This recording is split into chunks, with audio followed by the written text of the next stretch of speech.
3장 16절과 17절 보겠습니다.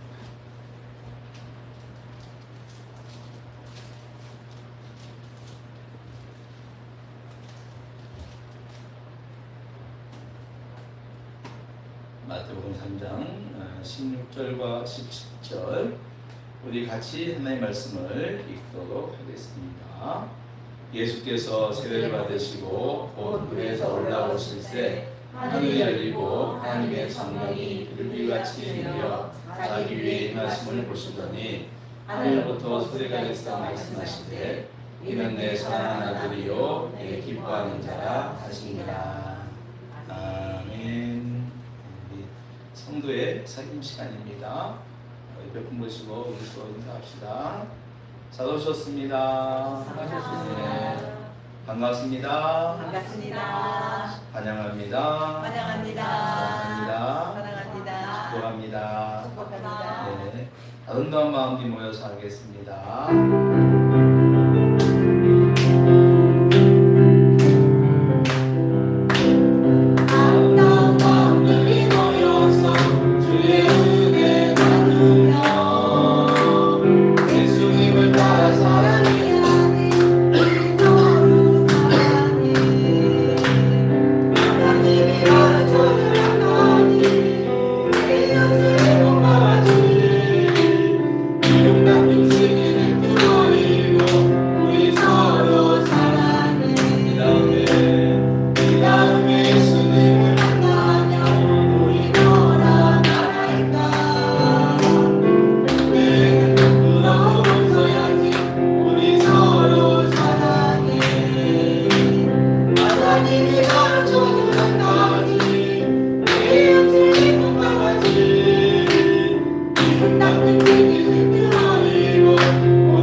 사랑한다면 뭐가 필요해요?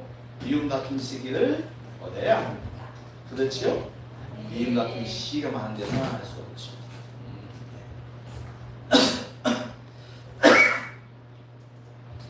오늘도 제 목소리가 잘 안 나고 있습니다. 천식기가 좀 있는 것 같은데 기도해 주시기 바라요. 또 오늘 우리 영상으로 예배드린 분들에게 인사합시다. 사랑합니다. 사랑합니다. 네, 우리 잠깐 기도하고 생명보다 귀한 하나님의 말씀을 듣겠습니다. 하나님 아버지 감사합니다. 이 시간 말씀을 듣습니다. 하나님 오늘 우리가 시간 볼 때 에바다 열려가 한 것처럼 하나님 이 시간에 저희들의 마음의 문이 열리고 또 아버지 하나님 생각의 문, 감정의 문도 열려서 새롭게 깨어나는 시간이 되게 하여 주시옵소서. 죽었던 영혼들이 살아나는 시간 되게 하시고 아버지 말씀에 대하여 거역하고 또 믿지 못했던 그런 심령들이 깨어서 새로운 치유의 역사, 변화의 역사가 일어나는 시간들이 되게 하여 주시옵소서. 생명과 길과 진리가 되시는 우리 주 예수님의 이름으로 기도합나이다. 아멘. 할렐루야. 할렐루야. 아멘. 하나님께서 우리와 함께 하시며 말씀과 성령으로 은혜를 줄 믿습니다. 우리나라의 미래를 우울하게 하는 두 가지의 통계가 있습니다. 몇 가지 통계가 있다고요? 두 가지예요. 그건 출산율과 자살률입니다. 출산율은 OECD 국가 가운데 최저 수준이에요. 몇 명일까요? 우리 지금 2023년 작년에 우리나라 출산율이 합계 출산율이 뭘까요? 0.7. 그러니까 두 사람이 낳는 아이가 한 명을 안 낳는다는 얘기죠. 0.7이니까 그렇죠. 이게 이제 국가의 지속 가능성을 볼 때 굉장히 심각하다. 그래서 뭐 2300년이나 2100년, 2200년 되면 대한민국이 다 없을 거다 이런 이야기도 합니다. 네, 참 우울한 그런 통계이기도 합니다. 그래서 아이를 갖게 하기 위해서 나라에서 여러 가지 정책들을 하고 있죠. 그런데 세계에서 제일 높은 수산율은 제일 고압인데 제일 높은 게 있어요. 그럼 뭘까요? 자살률입니다. 놀라워요. 그러니까 OECD 회원 가운데 자살률 평균은 11.1명입니다. 11.1명인데 대한민국 자살률은 2020년에 24.1명, 24.1명이에요. 그래서 두 배가 높아요. 다른 나라들보다. 여러 가지 이제 여기에 대한 원인도 많이 있겠지만 아무래도 한국 사회의 급격한 산업화 또 급격한 사회 변동성과 관계론이 있겠지요. 그래도 불구하고 우리 사회의 우울증 지수가 OECD 국가 가운데 압도적이라는 점에서 우리나라 자살률은 이유가 좀 복합적이다. 하나만 있는 게 아니라 여러 가지가 물려 있다라고 하는 것입니다. 그리고 이 자살은 엄청난 사회적 비용을 발생합니다.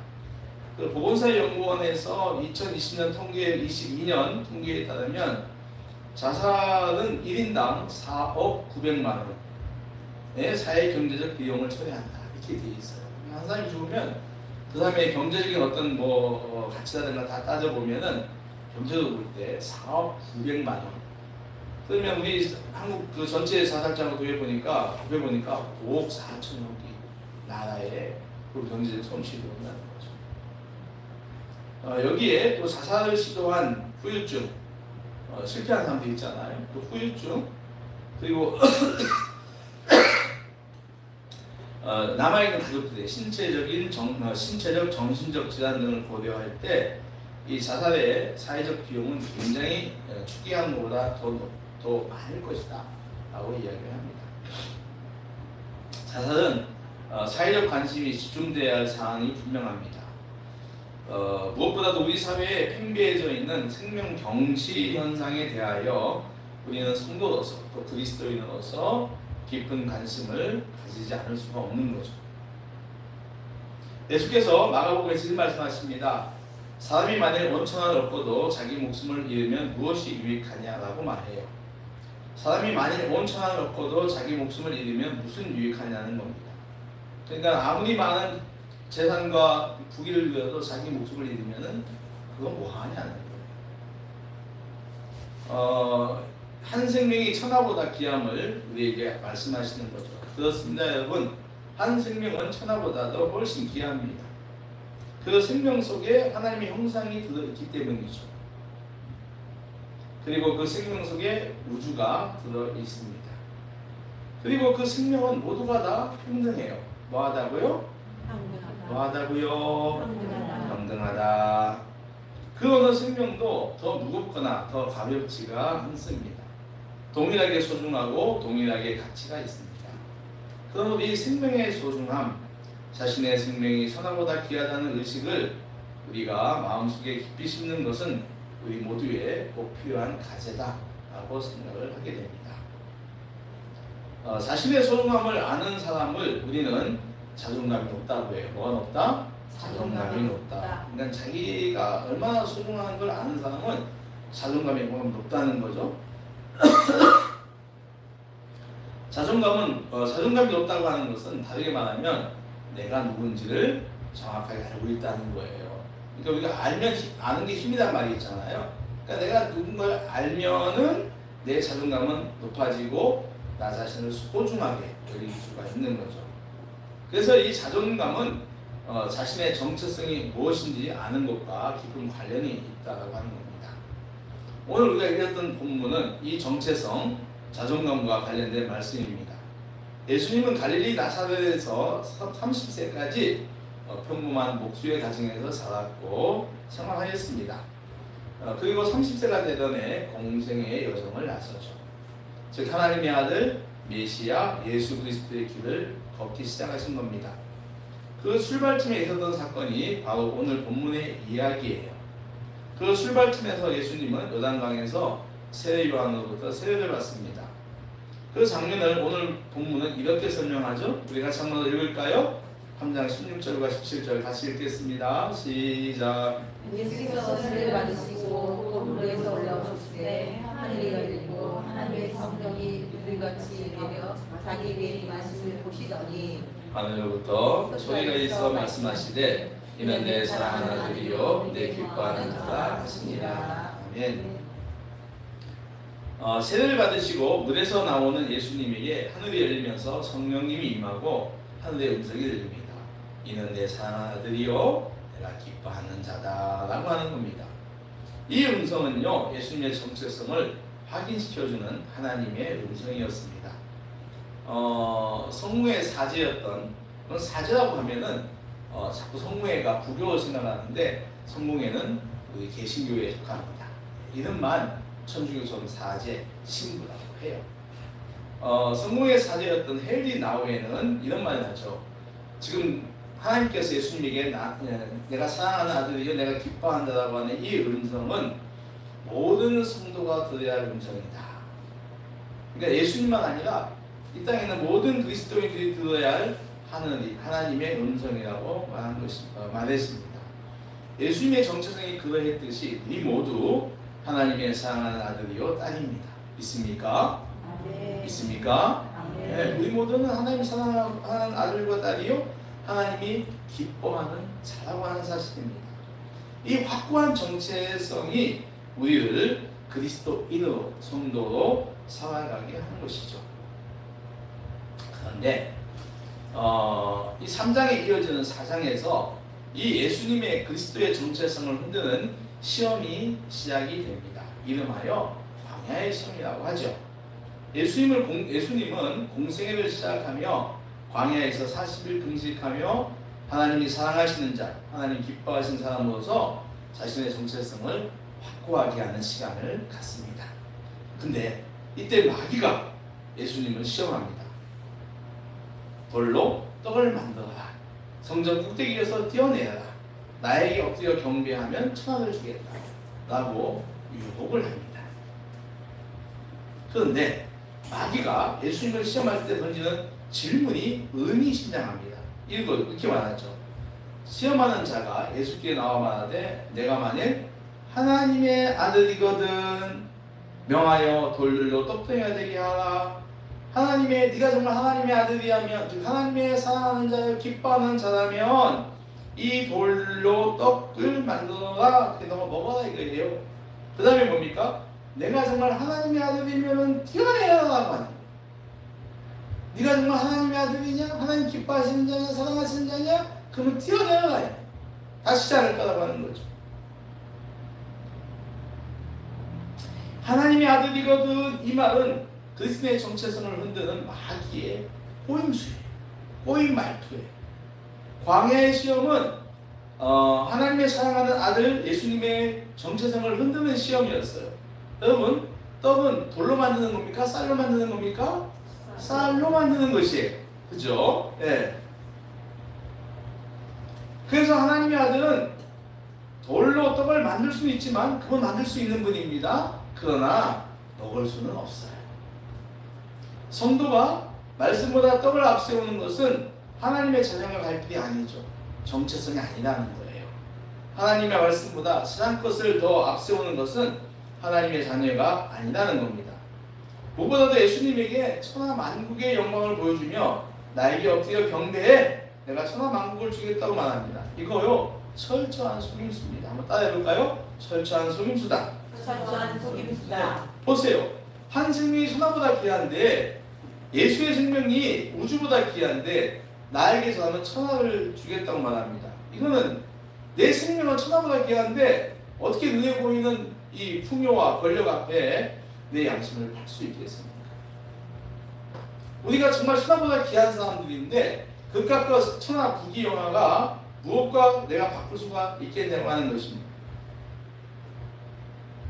결국 광야의 시험은 정체성을 시험하는 것이었어요. 뭘 시험하는 거다? 정체성. 우리 정체성이 뭐라고요? 하나님의 사랑하는 아들이요 기뻐하는 자다 라고 하는 이 정체성을 흔들어서 예수님을 넘어뜨리려고 하는 마귀의 시험이었다는 겁니다. 그런데 오늘 우리에게도 이 정체성의 시험이 많습니다. 나의 자존감을 떨어뜨려 세상과 타협하게 하고 혹은 내 생명을 가치 없게 만드는 시험도 있습니다. 우리는 자유민주주의 대한민국에서 태어나서 살아가기 때문에 대한민국 국민이라고 하는 정체성이 있죠. 그죠? 우리 대한민국 국민이라고 하는 정체성이 분명히 있습니다. 이 정체성은 우리가 극단적 국가주의에 빠지지 않는 한 우리에게 필요한 유익한 정체성입니다. 히틀러처럼 뭐 일본 군국주의처럼 이렇게 완전히 극단적 국가주의로 빠지지 않는 이상 나는 대한민국 국민이다 라고 하는 이 정체성은 굉장히 유익하다라고 하는 거죠. 우리 사회는 또한 자본주의 사회입니다. 어떤 사회라고요? 자본주의 사회예요. 그래서 이 자본주의 사회가 주는 정체성도 있습니다.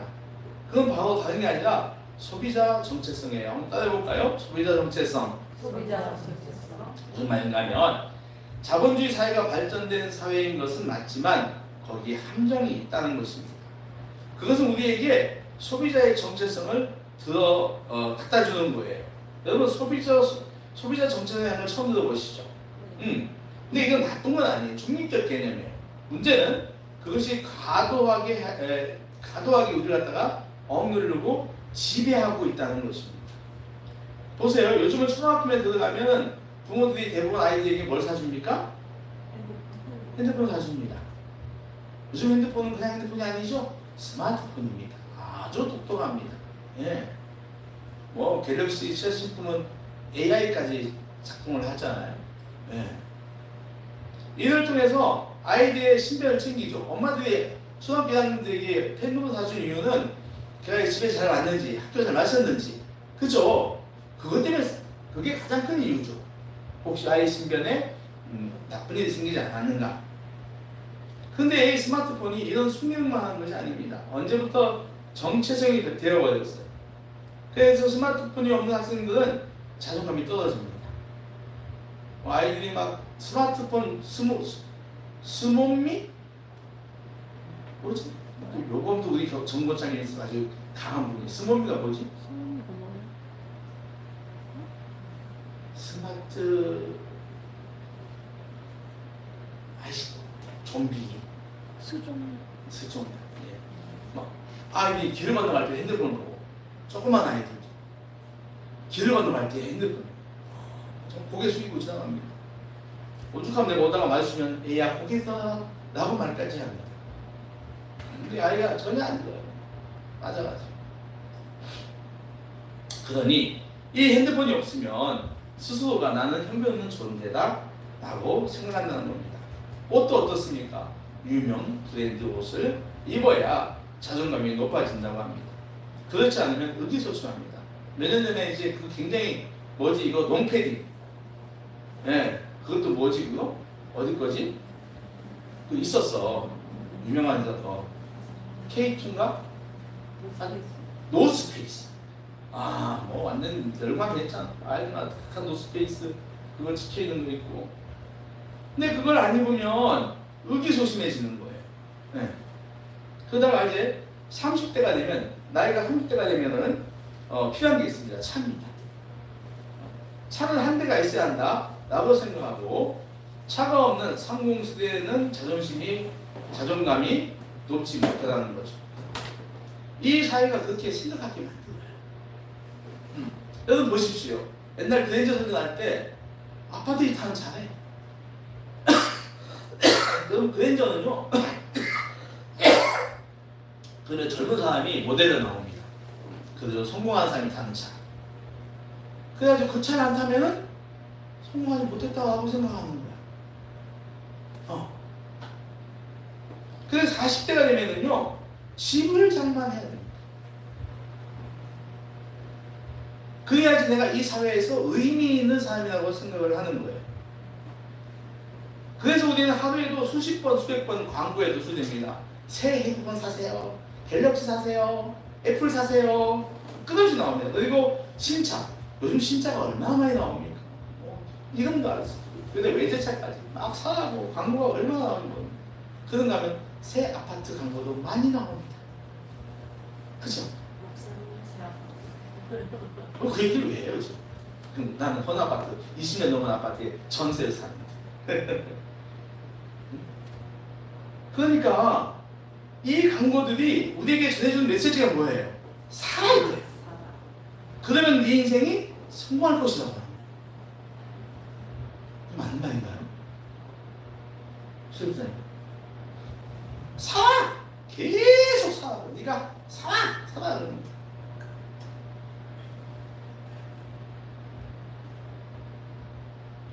그리고 이런 거죠. 네가 살면은 성공한 존재고 못 살면 너는 루저다. 루저가 뭐죠? 실패자. 이렇게 자본주의 사회는 우리에게 왜곡된 소비자 정체성을 심어주는 거예요. 소비자 정체성은 나쁜 거 아닙니다. 근데 이것이 왜곡돼 버린 거예요. 오버했다는 거죠. 그래서 이게 이제 가난한 사람들에게는 그걸 못 사는 차 없고 집 없고 이렇게 옷도 대충 입고 하는 사람들에게 이게 이제 나는 불행하다, 실패한다라고 얘기를 해요. 그러니까 비관에 빠지게 하는 거예요. 이런 사회적 소비자 왜곡된 소비자 정체성이 이 가난한 사람들에게 비관에 빠지게 하는 거죠. 낙심하게 한다는 겁니다. 사랑하는 성도 여러분, 속지 마십시오. 따라해 보십시오. 속지 말자. 속지 말자. 속지 말자. 속지 말자. 하나님, 예수님처럼 우리는 하나님의 사랑을 받는 아들이요, 기뻐한 자라고 하는 정체성을 굳게 붙들고 이겨내야 할 줄로 믿습니다. 네. 그런데 우리 주위에는 안타깝게도 이 시험을 이겨내지 못하는 사람들이 많습니다. 삶이 너무 고단하기에 세상에 속는 것입니다. 심지어는 자기의 삶을 포기까지 하는 것이죠.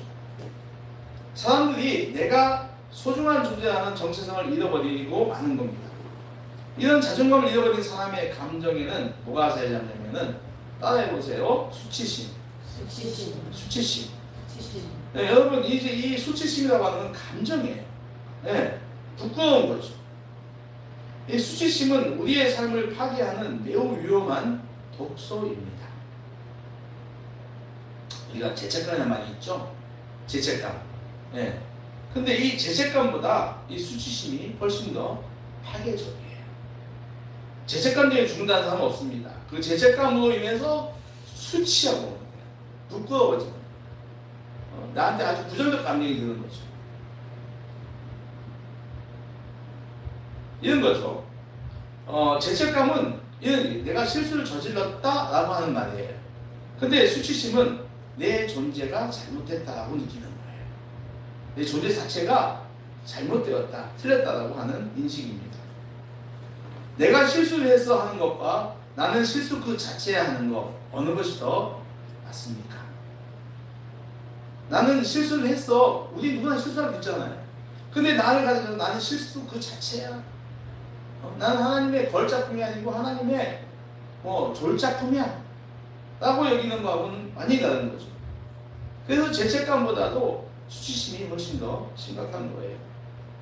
그 차이가 작을 수 있으나 수치심은 굉장히 치명적입니다. 뭐하다고요? 치명적이에요.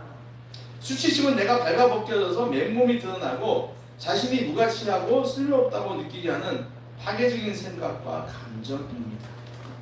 이런 생각과 감정이 너무 크고 많고 깊어서 사람들은 때로는 죽어버려야 되겠다라고 충동을 느끼는 거예요.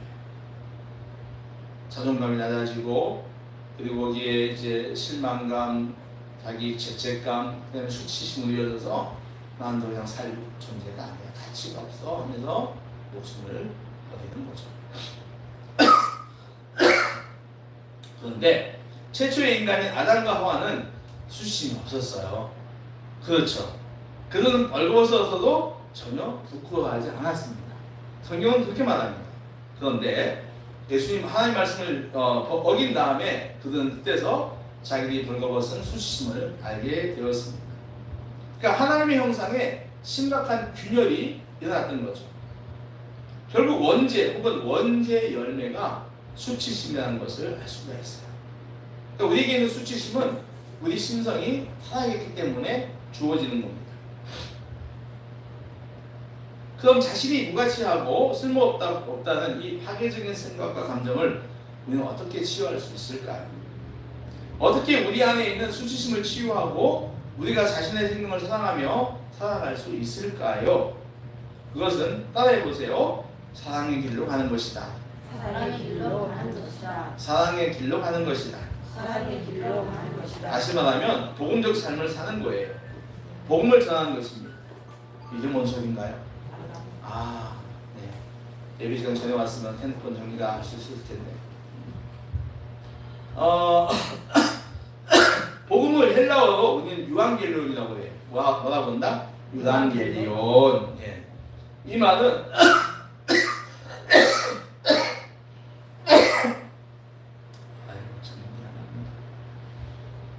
이 말은 예수님 시대나 바울 시대에 나온 말이 아니에요. 이거는 그리스 시대부터 그 전 시대부터 이 유앙겔리온이라는 말은 사용되었습니다. 로마 시대에 주로 쓰이던 말인데 로마가 통치하던 시절에 로마 황제는 넓은 제국을 다스리기 위해서 해마다 제국의 변방을 자기가 식민지 땅을 갖다 변방을 돌아다니면서 그 지역의 수건 사업을 해결해주고 우리 동네 같은 경우 길을 만들어주고 교통 이게 지하철 놔주고 이런 거 들어주고 황제의 하사품을 전달하면서 선심을 베풀었어요. 네. 그때 황제가 방문한다는 소식을 로마 사람들은 유앙겔리온이라고 했어요. 뭐라고 그랬다? 네. 왜? 황제가 오면 뭐 해준다고요? 자기 마을에 수건 사업 해주고 또 자기에게 좋은 선물도 주니까. 그래서 유앙겔리온, 즉 기쁜 소식이라고 불렀습니다. 그러나 여러분, 로마 제국 안에 제국의 복음을 기뻐하지 않는 사람들이 있었습니다. 그들은 황제가 우리 가운데 온다는 소식보다 더 크고 더 기쁜 소식을 알고 있었던 거죠. 그것은 바로 따라해보세요. 하나님이 우리 가운데 오신다. 우리 가운데 오신다. 하나님이 우리 가운데 오신다는 거예요. 황제가 온다는 게 아닙니다. 하나님이 오신다는 거예요. 그들이 아는 복음은 황제가 온다는 것과는 비교할 수가 없는 것입니다. 그러나 하나님이 세상을 이처럼 사랑하셔서 인간의 몸을 입고 세상에 오셨다는 도저히 믿기 어려운 소식을 믿고 있었던 거죠. 그 복음의 요청이었습니다. 우리가 죄인이든 병자든 장애인이든 가난한 자든 실패한 자든 누구든지 간에 가치 있는 존재요, 소중한 존재라는 소식입니다. 할렐루야. 할렐루야. 얼마나 놀랍고 기쁜 소식입니까? 놀랍잖아요. 그래서 여러분, 우리가 그 초대교회 때 예수님 믿고 초대교회 때 보면은 그 로마 기부인가 예수 믿던 때 하녀들 노예들이 다 같이 밥상에 밥을 먹잖아. 옛날에는 상상할 수 없는 일이었어. 누구나 같다, 누구나 평등하다는 것입니다. 굉장히 기쁜 소식이고 파격적인 소식이죠. 성도는 이 소식을 아는 사람이고 이 소식을 전하는 사람들입니다. 우리가 어떤 사람이든 어떻게 살아왔든 어떤 상처를 입었든 이 소식을 전하는 사람들인 거죠. 우리가 어떤 사람이든 어떻게 살아왔든 어떤 상처를 입었든 성공했든 실패했든 우리는 존재 자체로, 내 존재 자체로 하나님의 소중한 아들이며 천하보다 귀한 존재라고 하는 것입니다. 믿습니까? 굉장히 중요해요. 이 복음을 우리는 믿는 자, 이 복음을 전하는 자라고 하는 것입니다. 여러분, 사람마다 인생 여정이 평온하지 않습니다. 그렇죠? 않습니다. 내 인생을 보면 돌밭도 많고 가시밭도 많고 그렇습니다. 그래서 저는 이제 상담을 하면서 사람들이 내면 상처를 가진 사람들을 많이 만났는데 그 가장 큰 내면의 상처 가운데 그게 있어요. 부모나 자식 혹은 배우자나 가족이 자살로 생을 마감하는 것입니다. 굉장히 큽니다. 제가 어느 날 저는 오랫동안 교제했던, 지금도 교제하고 있는데 우리 자매가 있어요. 근데 이 자매가 교회에 이제 주일학교 부장도 하고 큰 교회에서 봉사를 많이 하는데 항상 어두운 면이 있는. 그래서 어느 날 얘기를 하게 됐어요. 근데 얘기 보니까 그 아버지가 4살 때, 4살, 5살 때 사단에 의사였는데 제가 그 얘기를 그 자매 알고 40년 만에 들었던 말이에요. 40년 뭐. 그래서 그때 깜빡 와 이렇게 그 가족의 부모의 자살이 영향을 미치는구나. 이런 걸 이제 안게 된 거죠. 또 한 분 있습니다. 저한테 상담하고 지금 하고 있는 게 계시잖아요. 이 동네에 계세요. 예. 그러면 이제 오빠가 자살을 했어요. 근데 그게 이제 계속 그 자매를 누르는 거예요. 나도 오빠처럼 죽을 거야. 이게 다 이제 그리스도의 정체성하고 완전히 상반된 마귀의 속삭임에 자꾸 뺏기는 거죠. 이런 거예요. 그 가족이 이렇게 죽으면은 우리는 드는 영화는 내가 잘못해서 죽었을 거야. 내가 더 관심을 가져야 되는데, 내가 그 아픔에 같이 해줘야 되는데 그렇지 못했어. 자책감이 있습니다. 그래가지고요 이 무기력증과 우울증이 생기는 거예요. 자기 때문에 자식이 그렇게 되었고 자기 때문에 부모가 그렇게 되었다는 자책감을 호소하고 버림받았다는 느낌도 이야기합니다. 부모가 그렇게 세상을 떠남으로 자식이 그렇게 세상을 등짐으로 자신이 버림받았다는 생각을 가집니다. 일종의 수치심이죠. 난 버림받았어. 그래서 건강하게 살 수 있는 사람이 쓸모없는 존재라고 하는 수치심에 빠져 사는 경우가 많습니다. 모두가 위험한 상태에 있는 사람들이에요. 그때 그들에게 꼭 들려줘야 할 이야기가 있습니다.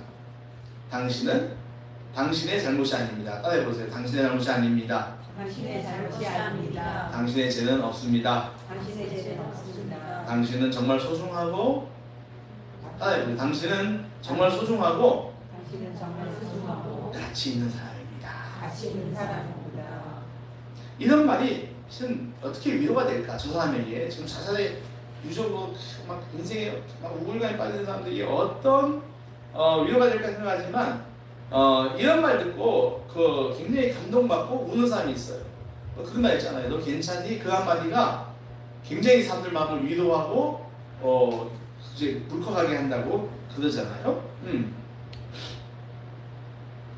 그런 말을 갖다가 한 번도 들어보지 못한 사람처럼 예전해야 합니다.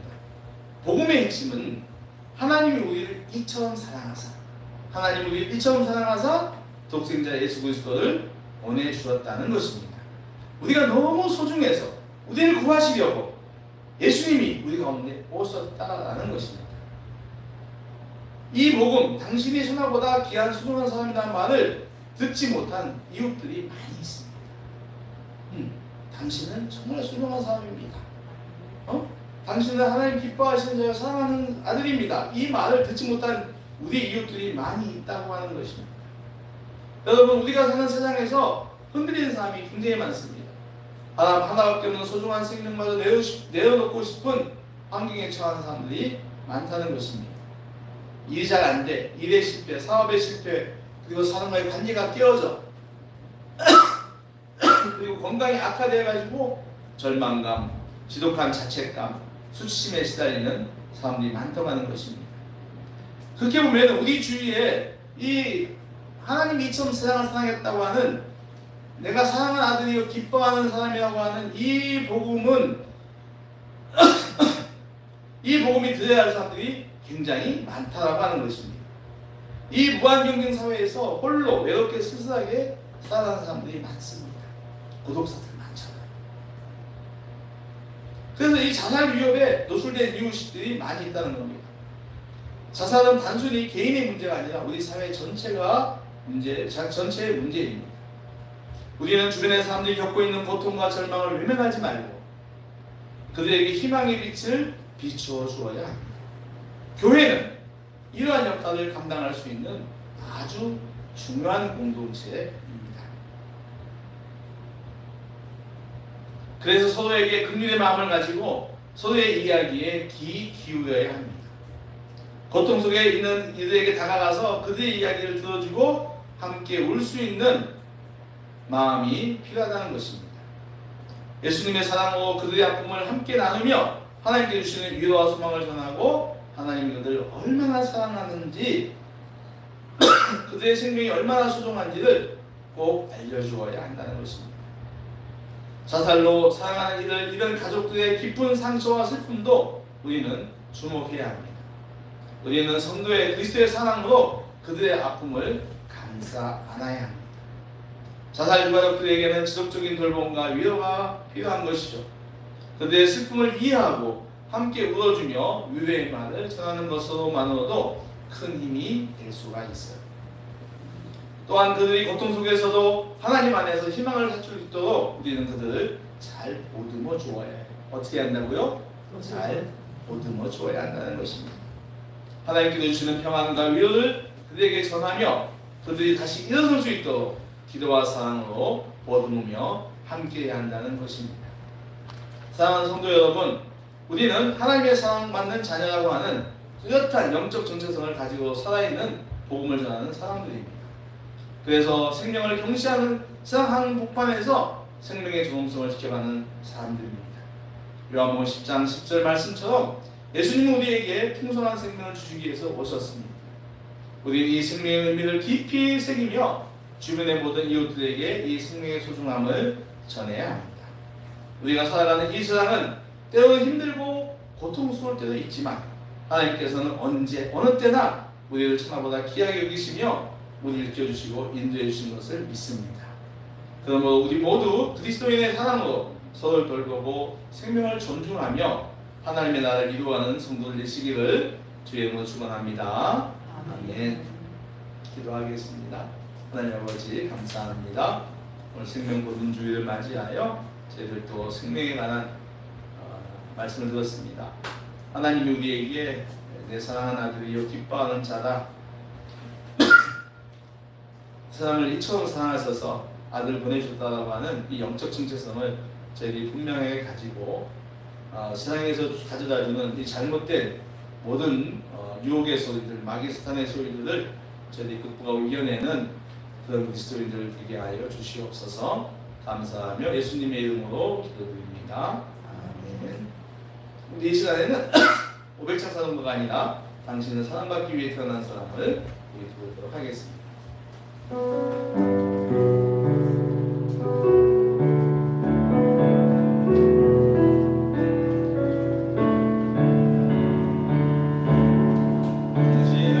당신은 사랑받기